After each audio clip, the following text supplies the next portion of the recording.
வணக்கம் ட்ரேடர்ஸ். மீண்டும் ஒரு வீடியோவில் உங்களை சந்திக்கல மிக்க மகிழ்ச்சி. இன்றைக்கி பார்த்தீங்கன்னா ஒரு மார்க்கெட் வந்து நல்ல ஒரு கேப் டவுன் ஓப்பன். எல்லாருமே நியூஸில், ஒரு சோசியல் மீடியாவில், யூடியூப் சேனலில் எல்லாத்துலேயும் பார்த்திங்கன்னா பிளாக் மண்டே அப்படிங்கிற மாதிரி தான் ஒரு டாப்பிக்கில் நிறையா வீடியோஸ். ஸோ நியூஸ் அப்படிங்கிறது மார்க்கெட்டுக்கு ரொம்ப வந்து ஒரு உருவாக்கப்பட்ட ஒரு விஷயம். ஸோ அதை நம்பி நிறையா பேர் இன்றைக்கி வந்து ஏமாந்துருப்பீங்க. ஸோ இங்கே அது ஆப்ஷன் இந்த வர்த்தகத்தில் இந்த நியூஸை நம்பி இந்த 2 நாள் லீவ் ஃபுல்லாகவே உங்களோட திங்கிங் எல்லாமே என்ன இருந்திருக்கும், நல்ல ஒரு கேப் டவுன் ஓப்பனிங், ஒரு ஆப்பர்ச்சுனிட்டி பார்த்துடணும், விழுற மார்க்கெட்டில் ஏதாவது பண்ணி பெருசாக லாபம் அடைஞ்சிடணும் அப்படிங்கிற மாதிரி நிறையா திங்கிங் பண்ணியிருக்கலாம். ஸோ அவங்களுக்கெல்லாம் ஒரு ஏமாற்றம் அப்படிங்கிற மாதிரி இருந்திருக்கும். ஏன்னா இதை வந்து ப்ராப்பராக ஆப்ஷன் வர்த்தகத்தை வந்து புரியாதவங்க இதை மாதிரிலாம் நினச்சி சின்ன சின்ன ப்ராஃபிட் எடுத்துருக்கலாம். ஒரு சிலர் லக் ஃபேக்டரில் ப்ராஃபிட் எடுத்துருக்கலாம். ஆனால் மேக்ஸிமம் பார்த்திங்கன்னா எல்லாருமே வந்து ஒரு ட்ராப்பில் தான் மாட்டியிருப்பாங்க. அது கண்டிப்பாக என்னால் சொல்ல முடியும். உங்களை நீங்களே கேட்டுக்கோங்க, நீங்கள் ட்ராப்பில் மாட்டினீங்களா, இல்லை ஆசைப்பட்டிருப்பீங்க. ஸோ எவ்வளோ தூரம் கற்பனை பண்ணியிருப்பீங்க, இந்த மார்க்கெட்டுக்கு தயாராகி வந்திருப்பீங்க. 2 நாள் அப்படிங்கிறப்ப சனிக்கிழமையும் ஞாயிற்றுக்கிழமையும் லீவ் இருந்திருக்கு. ஃபுல்லாக ஃபாரின் மார்க்கெட் ஃபுல்லாகவே ஃபால் ஆகிட்டு இருந்திருக்கு. ஸோ உங்களோட மைண்ட் செட் எல்லாமே இந்தியன் மார்க்கெட்டும் வந்து கீழே டவுனில் போகுது அப்படின்ட்டு உங்களுக்கு எல்லாமே இருக்கும். எல்லோரும் சேர்ந்து வந்து புட் அப்படிங்கிற மாதிரி கீழே தான் விழப்போகுது, மார்க்கெட் ஷார்ட்டில் போக போகுது அப்படிங்கிற மாதிரி எல்லோரும் திங்கிங்கில் வந்திருப்பீங்க. வந்த எல்லாத்துக்குமே ஒரு ஏமாற்றம், நிறையா ஏமாற்றங்கள் இருந்திருக்கும். அது ஒவ்வொரு ஏமாற்றத்தையும் ஒன்று ஒன்றா இப்போ பார்த்துடலாம். இப்போ பார்த்தீங்கன்னா காலையில் இன்றைக்கி ஓப்பன் ஆனதே நிஃப்டி வந்து முந்தின நாளோட க்ளோசிங்கில் இருந்து கிட்டத்தட்ட ஆல்மோஸ்ட்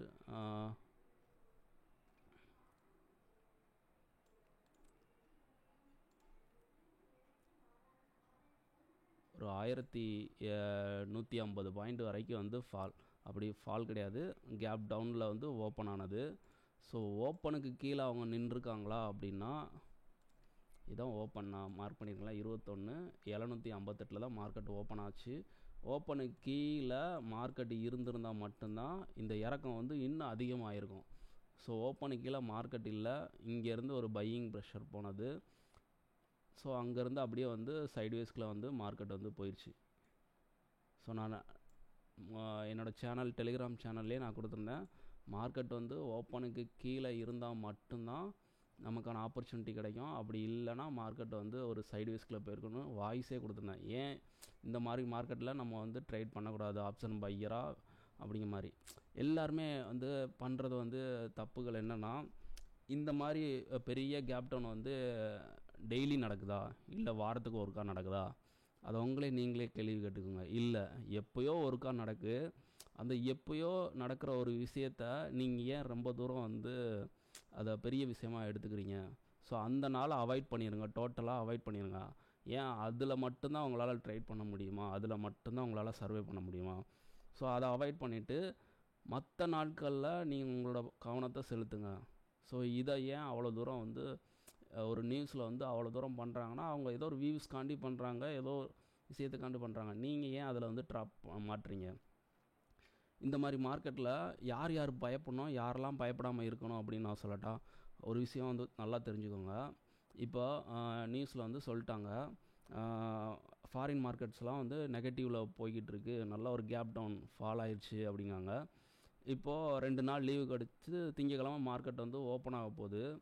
இப்போ வந்து ஹாப்பியாக இருக்கிறவங்க யாருன்னா, வெள்ளிக்கிழமை மார்க்கெட்டில் ஏதாவது ஹோல்டிங் ஷார்ட், அதாவது புட் சைடில் ஹோல்டிங் எடுத்து வச்ச யாராவது ரொம்ப ஹாப்பியாக இருப்பாங்க. ஏன்னா மார்க்கெட் பெருசாக வந்து கேப் டவுனில் ஓப்பன் ஆக போகுது. அப்படிங்கும்போது அவங்க எடுத்து வச்சுருந்த அந்த பொசிஷன் வந்து லாபத்தோட, பெரிய லாபத்தோட, ஒரு ஜாக்பாட் லாட்ரி அடித்த மாதிரி ஒரு பெரிய ப்ராஃபிட்டில் வந்து அவங்க வந்து ஓப்பன் ஆகுறாங்க. ஸோ அந்த லாட்ரி ப்ரைஸ் என்ன அப்படிங்கிற மாதிரி அவங்க ரொம்ப ஹாப்பியாக இருப்பாங்க. ஸோ அதை பற்றி தெரிஞ்சுக்க ஆர்வப்படுவாங்க.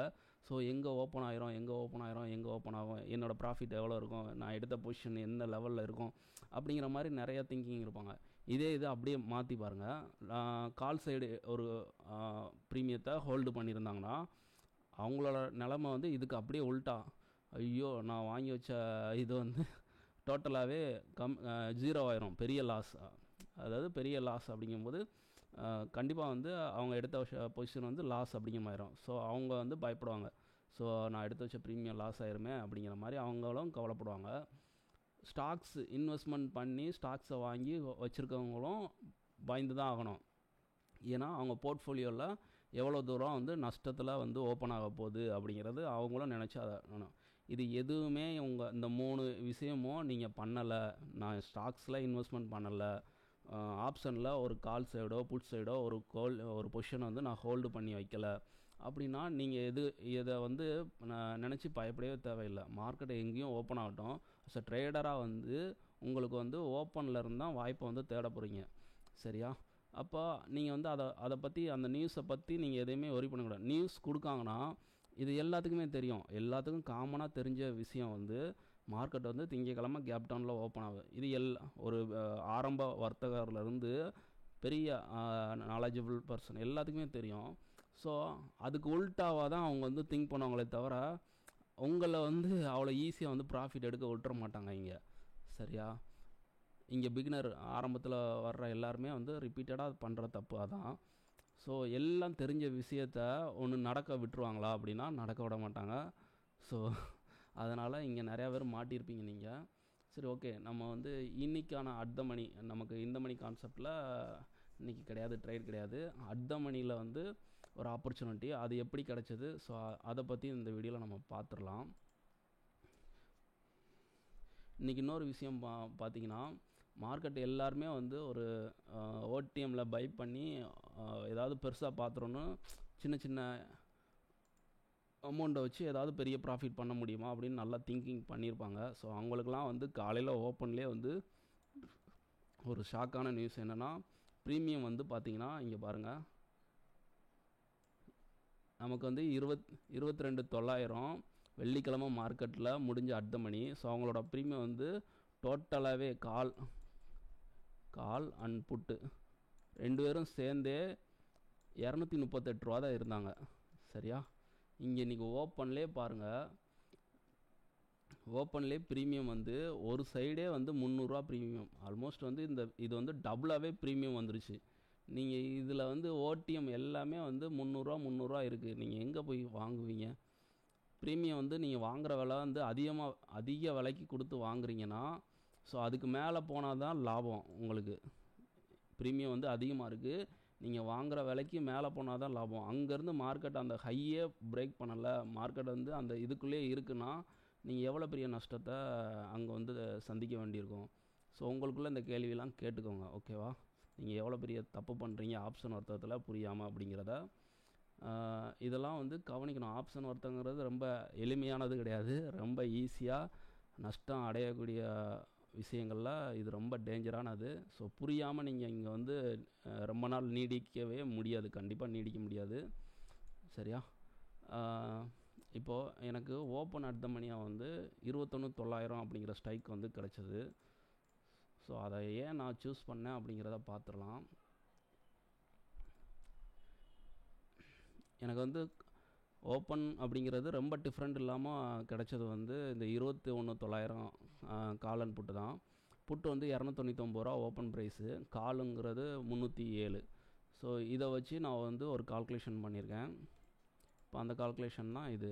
21,900 கால் 307 ரூபா. ஸோ ப்ளஸ் பண்ணியிருக்கேன் 22,207 அப்படிங்கிற இடமும், 21,900 புட்டு 229 ரூபா அப்படிங்கிற ஒரு இடம் ஓப்பன் ப்ரைஸு, அதை மைனஸ் பண்ணியிருக்கேன். ஸோ 21,671. இது ரெண்டுக்கும் இடையிலோட டிஸ்டன்ஸ் பார்த்திங்கன்னா 566 பாயிண்ட்ஸு.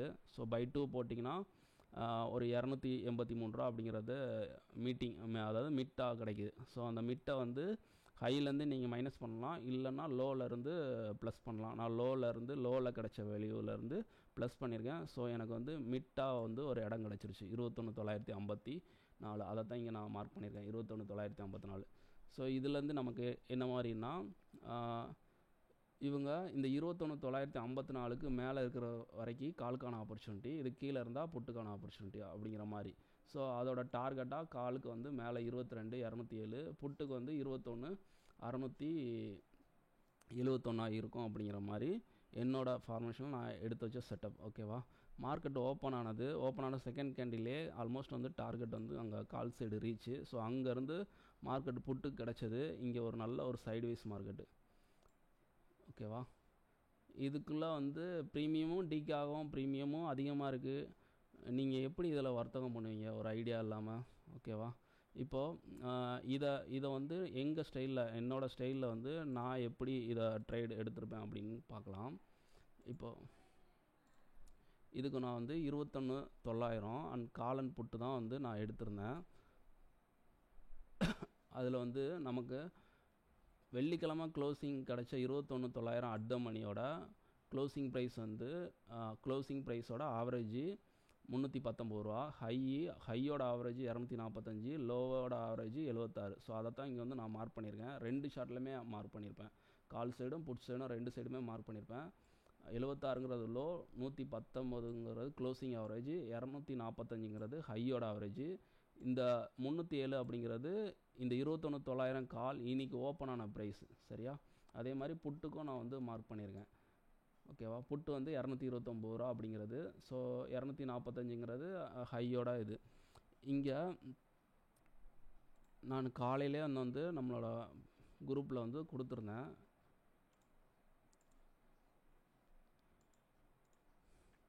இது என்னோடய பெய்டு சர்வீஸ். இப்போ பார்த்தீங்கன்னா நிஃப்டி ஸ்ட்ரைக்கு 21,900 புட்டு, என்ட்ரி வந்து 229லேருந்து 245க்குள்ளே டார்கெட்டாக இந்த லெவல் இருக்கும். ஸோ எஸ்எல் வந்து இந்த லெவலுக்கு கீழே இருக்கணுன்ட்டு. ஸோ நான் அங்கே கொடுத்ததில் ஆல்மோஸ்ட் வந்து அது ரீச்சு.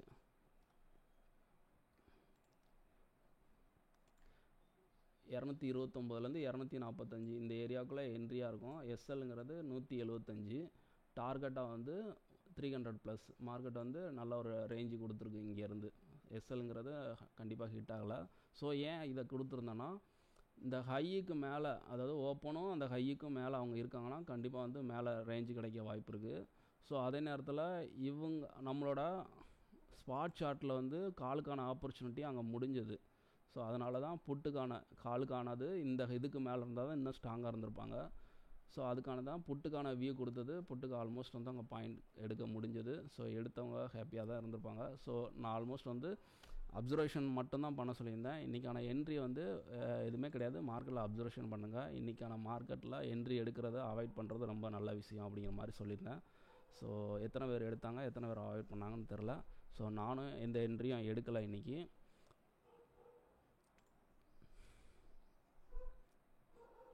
இப்போது உங்கள் கையில் கேபிட்டல் இருக்கிற வரைக்கும் தான் நீங்கள் வந்து ட்ரேட் அப்படிங்கிறத பண்ண முடியும்.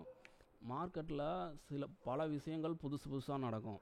எல்லாமே நீங்கள் தெரிஞ்சுக்கிட்டால் மட்டும்தான் ஆப்ஷன் ட்ரேடிங்கில் வந்து நீங்கள் வந்து இங்கே ரொம்ப நாள் நீடிக்க முடியும். அப்படி இல்லை அப்படின்னா, அது போகிற போக்கில் நீங்கள் போய்கிட்டு இருந்தீங்கன்னா நீங்கள் சீக்கிரமே இந்த இடத்த விட்டு காலி பண்ணிடுவீங்க. உங்கள் கேபிட்டலும் லாஸ் ஆகிட்டே இருக்கும். உங்களோட லாஸோட எண்ணிக்கையும் அதிகமாகிக்கிட்டே தான் போகும். ஸோ இந்த மாதிரி தப்பை திருப்பி பண்ணுறவங்க ஆப்ஷன் ட்ரேடில் நீடிக்காதீங்க. உங்களுக்கான இடம் இது கிடையாது. இங்கே வந்து முழுமையாக உங்களோட எஃபெக்டை போட்டு அங்கே என்ன நடக்கு அப்படிங்கிறது தெரிஞ்சு ட்ரேட் பண்ணால் மட்டும்தான் நீங்கள் வந்து சக்ஸஸ் பண்ண முடியும். ஸோ நான் ஒரு செகண்ட் இன்கம்மாக காண்டி ஆப்ஷன் ட்ரேடிங்க்கு வர்றேன், நான் ஒரு ஜாப் பண்ணுறேன், நான் ஒரு அடிஷ்னல் ஒரு இன்கம் காண்டி இந்த ட்ரேடை பண்ணுறேன், ஆப்ஷன் ட்ரேடிங் பண்ணுறேன் அப்படிங்கிறவங்களுக்கு இது கண்டிப்பாக வந்து சூட் ஆகாது. ஸோ ஆப்ஷன் ஒருத்தங்கிறது ரொம்ப டேஞ்சரான விஷயம். இங்கே வந்து அதோட நுணுக்கங்களை நீங்கள் புரிஞ்சிக்கல, கற்றுக்க முயற்சி பண்ணலை, அதுக்குரிய உழைப்பை நீங்கள் போடலை அப்படின்னா உங்களால் இங்கே எதையுமே சாதிக்க முடியாது. ஸோ இந்த மாதிரி விஷயங்களை நான் கற்றுக்கவும் மாட்டேன், அதுக்கான புரிதலும் நான் கொடுக்க மாட்டேன் அப்படிங்கிறவங்க இதை விட்டு விலகி போயிருங்க. ஓகேவா? தேங்க்யூ.